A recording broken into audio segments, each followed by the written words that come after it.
that cable car.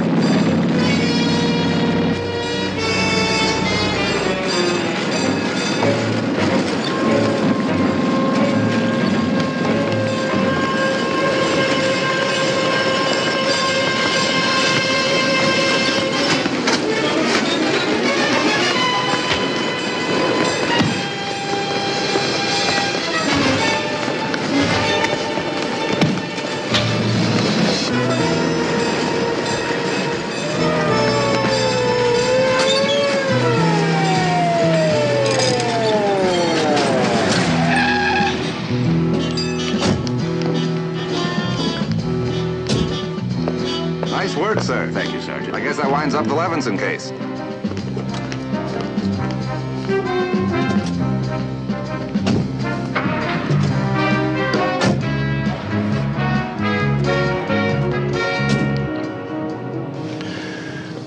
Put your seat back a little, will you? It's a lot better. If I were you, Commissioner, I'd spend the evening in a hot tub. A good idea if I can talk 6 people into climbing in with me. Gotta make a seance. You going to a seance tonight, sir? Afraid so. Well, don't be afraid. I've been. They're a little spooky, sure, but it's worth it considering the information you pick up. Information you pick up? Yeah. What's the name of your seer, sir? Not my seer, it's the seer of a friend. A very dear friend has just been told her husband is coming back from the dead. From the dead? That's quite a trick. Yeah. That's why I want to be there.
We are here among the dead, waiting for you who are out there in the great beyond to communicate with us.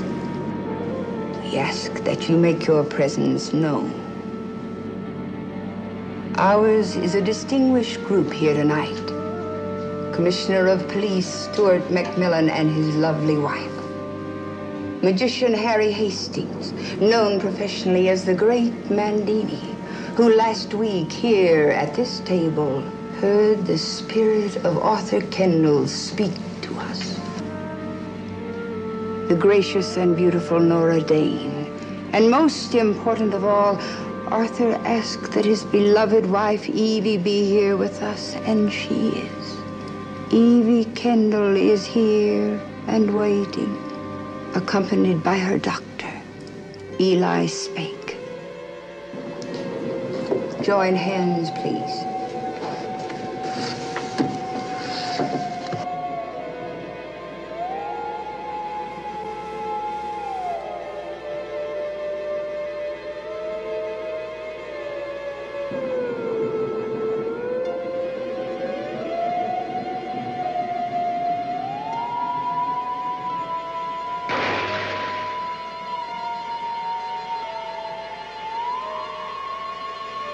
Well, old Gabriel's apparently putting in an appearance tonight. Now, that's her best trick. From here on, it's usually downhill.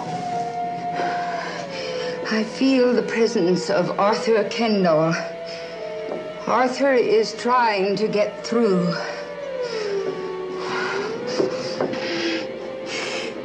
Arthur, we know you are here. We ask you to join us in our circle of love.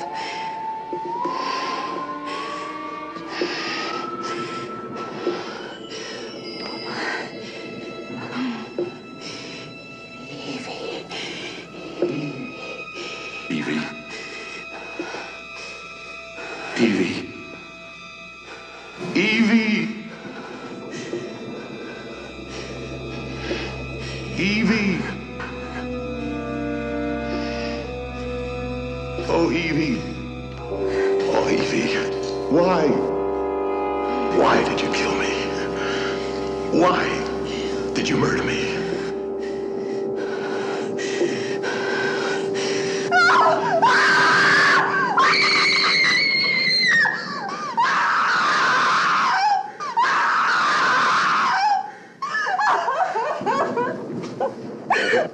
Evie, now listen to me.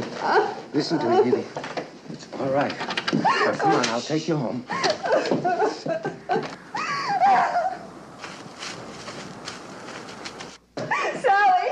Sally, come with me, please. Are you coming, Nora? No, I'd just be in the way, but please tell her again how awful I feel. God, to lose your husband's bad enough, but to have him called from the dead. I should know. Mine called from Hong Kong last night to tell me that the alimony'd be late again. Oh, well, at least it was a friendly call. Nora, will you tell Mac that I went with Evie?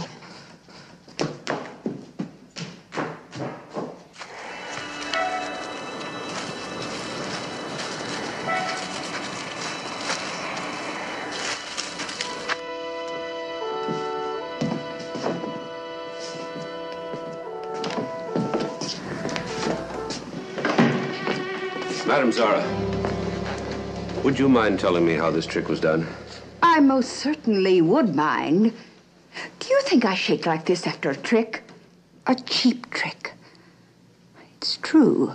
I do sometimes resort to tricks. I can command this trumpet to float in midair. But, Commissioner, what you have just seen was a true visitation. Sally wanted you to know she went with Evie. Okay, thanks, Nora. Admit, I wonder why I was chosen myself. Why he picked me for one of the great psychic experiences. Obviously, there is a purity about me that even I hadn't recognized. But I was ready. And what you saw was a true miracle from the grave, an anguished soul pointing an accusing finger at the person who murdered him. I think I'm going to give up the trumpet. Yes, ma'am. Harry. I don't know, Mac. I don't know how she did it. I've checked every wall and every baseboard, and I don't know. I know she's a first-class fraud, but last week I heard him, and tonight I saw him. How dare you, Harry Hastings? I have seen many of your tricks, but I have always remained polite. And now tonight, you see a true visitation, and you can't even be gracious about it. You are riddled with jealousy. But I take that as a supreme compliment. Then I trust you'll take it as a supreme compliment if I call the bunco squad to go over this room. I am deeply honored.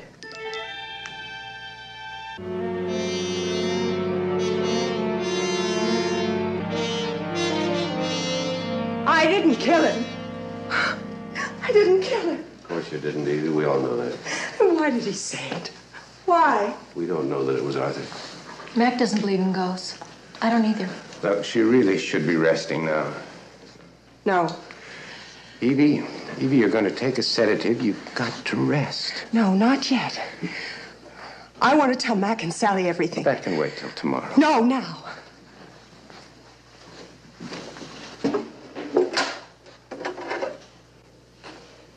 Mac, you and Sally remember this little item. A memento of my suicide attempt 2 years ago. I don't think that now is the time to discuss it. Eli's right. Let's wait till tomorrow. Good night's sleep. I'm not discussing suicide. I'm talking about this razor. After I tried to use it, Arthur hid it. I never knew where. That's right. Then, maybe a month ago. I'm telling this, Eli. A month ago today, I found it lying open on my dressing room table.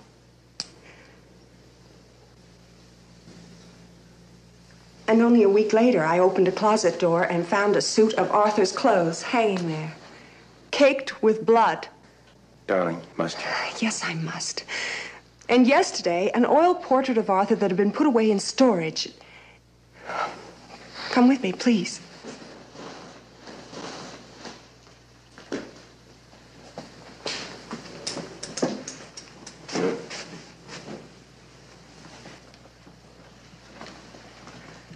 It suddenly reappeared, there on the wall. When the maid saw it, she quit. I stood here staring up at it and remembered the day that I tried to quit. That was the worst fight that Arthur and I ever had. The very next night, he called from our cabin in the mountains and asked me to join him there. But I didn't. No, I didn't. I wasn't the one that fired that gun. I never went. Evie, you were proven innocent. Yes. Yes, you did that for me. No, a jury did. Evie, you've been through more than enough for one night. Now, please, take a sedative now. No. No. Evie, what is it? Smells like tobacco smoke.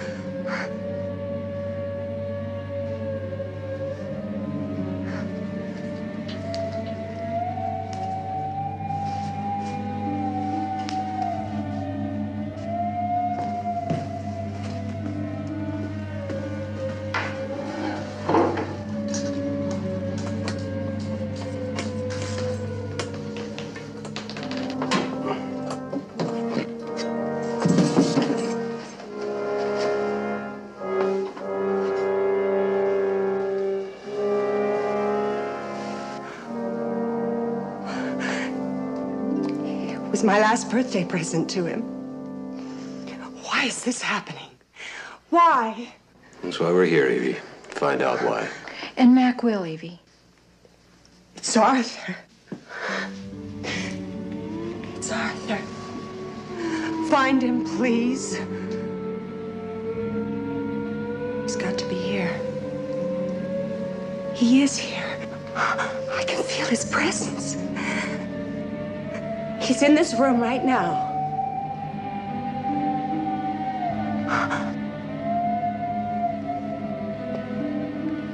Show yourself, Arthur.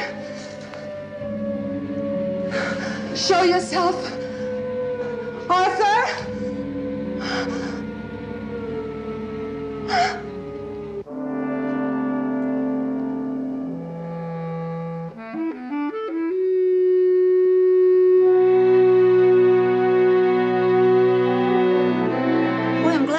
There. Ghost giving me the willies. My grandmother used to live in a haunted house. I was a little girl at the time. Your grandmother used to live in a haunted house? Mm-hmm. Was all she could afford. Did you ever see any ghosts? Oh, sure, I saw them. But I never heard one talk like you two did last night. Arthur Kendall talked, wow. He talked. Somebody talked. But what did he sound like with his head shot off? She's got a point there, you know that? I mean, that poor man up there in the mountains trying to get a little rest. He opens the door and there stands somebody with a shotgun. What do I mean, somebody? If he said his wife killed him, she did. And that's why his poor ghost is earthbound. No one will believe him. Mildred, Evie did not kill him. Oh, I know she's one of your closest friends, Mrs. McMillan. But if Arthur said she did it, she did it. Oh, would you like a little coffee? Thank you. Oh. I better get some fresh. Mac, what if Evie starts thinking like Mildred does? She'll become convinced that she did kill him, and it'll drive her insane. You can't let that happen, Mac. She's counting on you. I know. The problem is trying to figure out what our friend the ghost is counting on.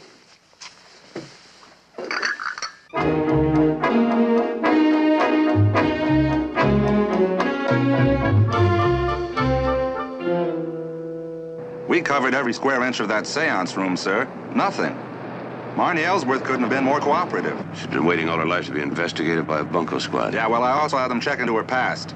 Always a lot of hocus pocus, but always within the law. What's that odor? Oh, oil of cloves, sir. I got a molar that's killing me. Nice smell, huh? Very nice. There it is.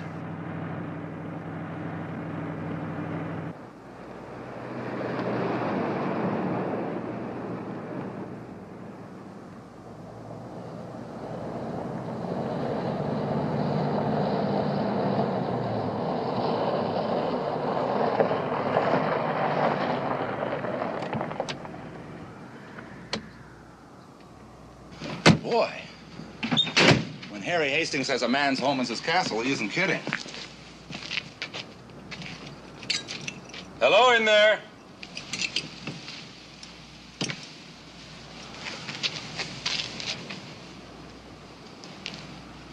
Well, now what do we do? We say open sesame. You see?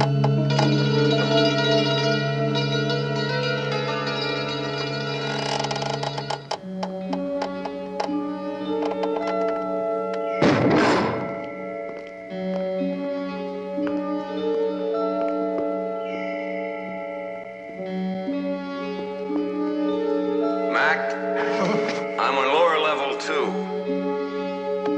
I'll go first, Sergeant.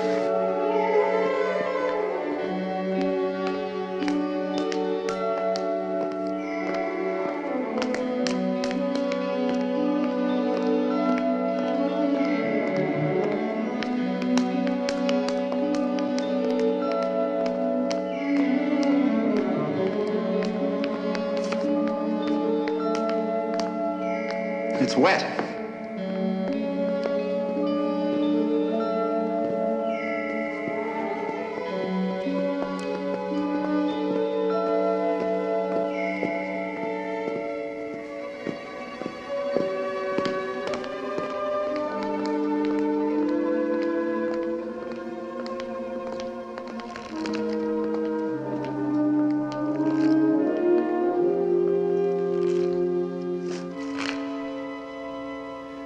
Hello, Mac. Sergeant Enright, this is the great Mandini. Sergeant? Well, we're getting the hands in shape, putting together our new show. Didn't know you gave him any more, Harry. Well, except on special occasions, I don't. Like the circus, the day of magic, the day of the magician is almost over. Night of the wizard, twilight of the gods, you might say. However, I'm booked into one last grand tour. We're opening tonight at the Club Castile. Toothache, Sergeant? No, I mean, I'm just a little on edge.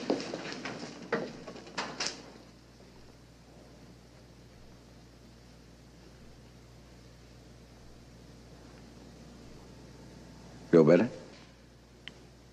It's gone. Temporary relief. In a few hours, it'll wear off, so I advise you to check with your dentist. Otherwise, I'm in trouble with the ADA. Here, Sergeant, let me show you another. Take a card. Harry, Enright and I are here to talk about last night. Mac, what if I were to tell you... What if I were to tell you that I didn't think it was a trick? Oh, come on, Harry. You don't believe in ghosts any more than I do. You've exposed every case we ever handed you. He's caught more frauds than any man I know. Given expert testimony in court, time and time again. All negative, Harry. No such thing as ghosts. Don't tell me now, after all this, that you're suddenly going to start believing in them. I know what I saw. Nobody could be more shaken than I. You can't honestly believe that Arthur Kendall came back from the dead and talked to us. Mac, please try to understand what all this means to me. I mean, the search to find the supernatural has been the quest of every great magician, and for obvious reason. With all our illusions, tricks, devices, we still secretly want to believe that such a thing does exist, called the true magic, that extra step into the unknown. And last night, after all these years, I witnessed it. I heard it. I saw it. My body, I felt cold, clammy. Because I knew that here it is. The dead can return. And no wizard of legerdemain, myself included, could ever create an illusion so real as the ghost of Arthur Kendall.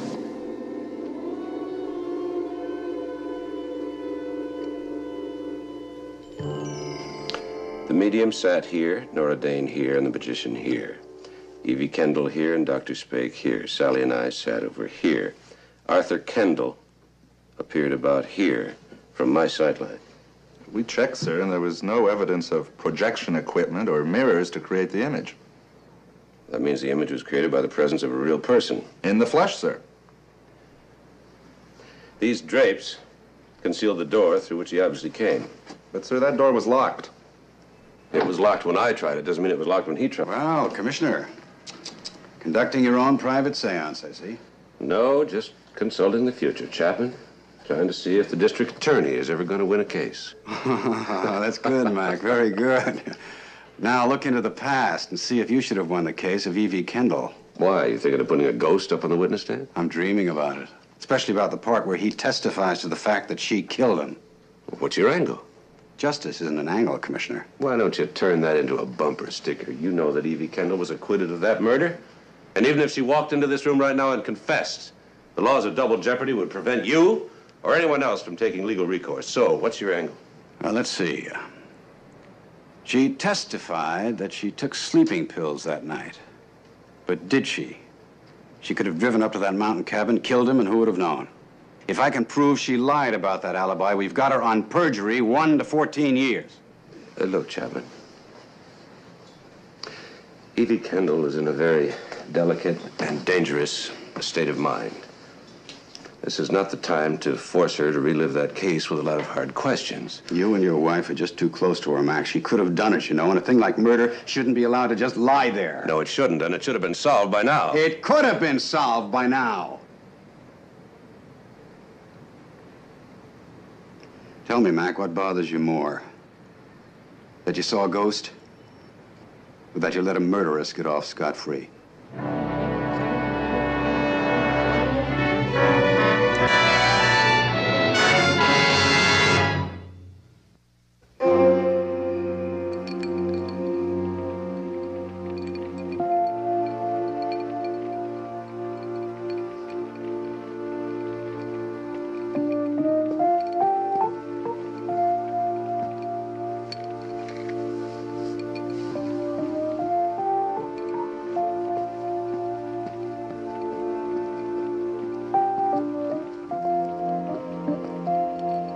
How about my specialty? No, just rub my neck. Okay. Did you ever have the feeling you were being used, Sally? Mm-hmm. Mm-hmm. It's the way I feel.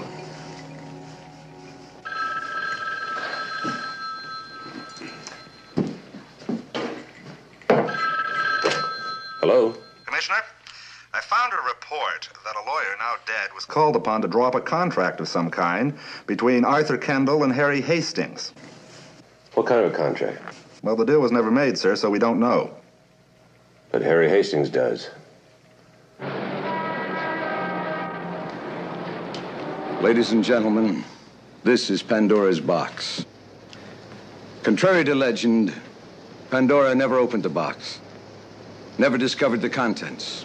Its hideous creatures were never set loose over the countryside. It was taboo, forbidden. And for that reason, in 1704, this lock was placed on it. Through all the long years and the many centuries since then, Pandora's box has remained Nora, closed. I wish Joe would come back. Shut. They're divorced. My little romantic, you do know what that means. I don't want to discuss it. Tonight, ladies and gentlemen, you are in for a rare and eerie experience. Tonight, this night, for the first time in history, Pandora's box is to be opened.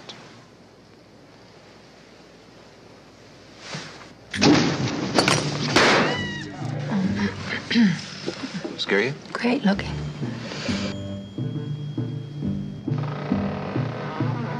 I think Pandora's gonna jump out. And land in your lap. You're the one who wanted ringside. I love it.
Mac, he's terrifying those women.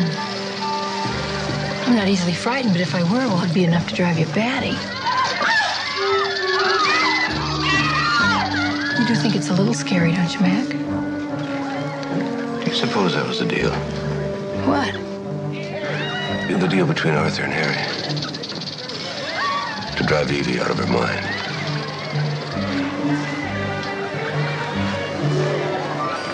Horrible.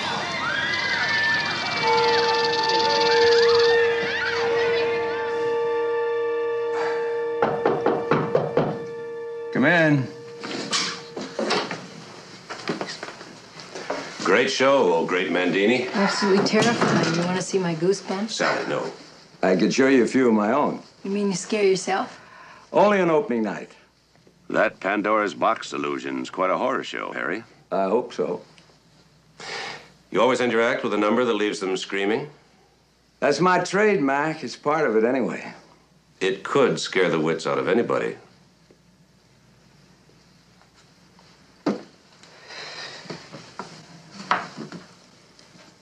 I didn't make that deal with Arthur Kendall, Mac.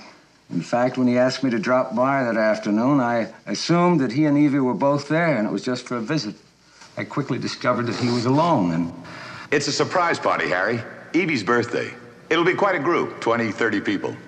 Now, just before Evie comes down the stairs, I'm gonna make sure there's a power failure. Power failure? You're suggesting she come downstairs in the dark? Well, why not? That's the idea, surprise. But what a surprise. Just before the lights go up, you unleash those squiggly creatures from Pandora's box. Arthur, are you aware that she's never seen that trick before? She's never even heard of it. That's what's so great. She won't know what's happening. Women have been known to faint when I perform that illusion, Arthur. You know that. You know it. Evie won't faint. Heaven forbid. No, Arthur. The answer is a definite no. What do you mean, no? Harry, I'm not asking you to do me a favor. I'm engaging your professional services, standard contract. In fact, now that you mention it... I didn't mention it. I'm having one drawn up. Name your price. The lawyer will fill it in. Good day to you, Arthur. You're not leaving just yet. What are you trying to pull? What are you trying to pull, Kendall? Harry Hastings, the great Mandini, magician extraordinaire, is that it? All right, I'll lay a bundle on you for just one performance. Including health and welfare, including that? Harry, you may need health and welfare sooner than you think. You know, magicians aren't exactly in demand these days. Or do you plan to stand on local street corners and pull rabbits from hats in hopes that people will throw pennies at you? I should have hit him. I wanted to, but I didn't. I simply got out of there. Mac, that's the last time I talked to Arthur Kendall. Why would he want to scare her like that? Why? To drive her back to an asylum, of course. For a money seller, that's why he married her. That's also why he wanted to get rid of her. Imagine thinking about money when you're face to face with a creature as lovely and as fragile as Evie Kendall. She is quite simply the most exquisitely beautiful woman in the world.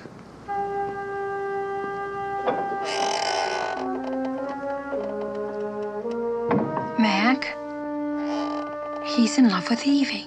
Isn't that nice? I hope so.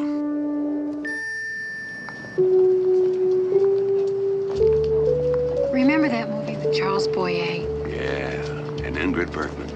Come back, Mac. Yeah, well, that's exactly what Arthur was trying to do. Gaslight her. And what someone's still trying to do. But who now? Well, now, oh daughter of the great criminologist, who's got the most to gain? I can't think of anybody but Arthur. Exactly. But he's dead. You sure? Well, how could he be alive? He couldn't. How? I'm going to exhume Arthur's body. Oh, Mac. And I'll have to get Evie's permission. Suppose we're wrong. Don't think I haven't thought of that. I feel fine. But you obviously have some bad news for me. What is it, Mac? Not bad news. No, I have a proposal I'd like to make to you, but I don't want it to upset you. I'm fine, really. Propose. Evie, has it ever occurred to you that Arthur might still be alive? Mac, how can you even say that? Because no one can prove his appearance at the seance was a trick, and I refuse at this late stage of my life to start believing in ghosts. Mac, do you really think he's alive? We don't know, of course, Evie. We have to be sure. There's only one way.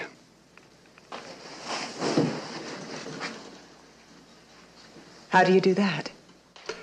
Exhume the body, and I need your permission. No, you're taking a terrible risk subjecting her to this. Eli, please. Mac, if you feel it's the right thing to do, then do it.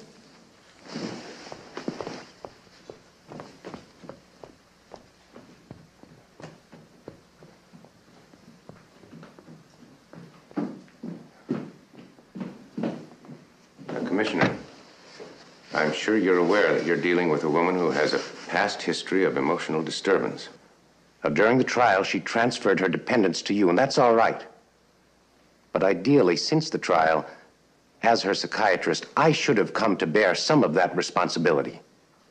Well, I didn't. It remains with you. You're the one she counts on. And if you fail her, she's gone. Only this time there won't be any recovery. Now, do I make myself clear? Yes, you do, Dr. Spake, but there's one thing you don't understand. Sally and I love Evie, too.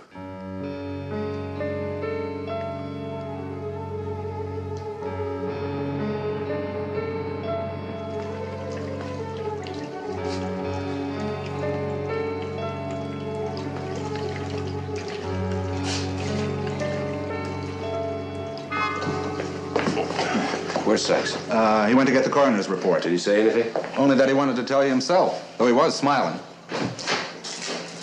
Commissioner, I've got great news for you. Great, let's hear it. Well, first of all, because of the intervening year, it was impossible to get any fingerprints. Did you get a haircut? Yeah. Come on, Sykes. Thought so. Well, then we checked for bone fractures. And there was no discrepancy between the corpse and Arthur Kendall's medical record. What did you find out? The dental plates. It so happens that the man who did those plates is a friend of mine. As a matter of fact, he did this bridge. Take a look at that work, will you? Oh, yeah, it's lovely. Is that beautiful? Oh, lovely. Well, he's a fine man. He's one of the best in the profession. And I talked to him personally. Sykes, what exactly did he tell you? A perfect match. No question about it. About what? That the corpse is Arthur Kendall. He's dead? You bet he's dead. Thank you, Sykes. Well, I must say he didn't seem too pleased. Sykes, he didn't want the body to be Arthur Kendall. He didn't? Well, nobody told me. Well, what would you have done about it if they had? Well, I could have been a little less cheerful.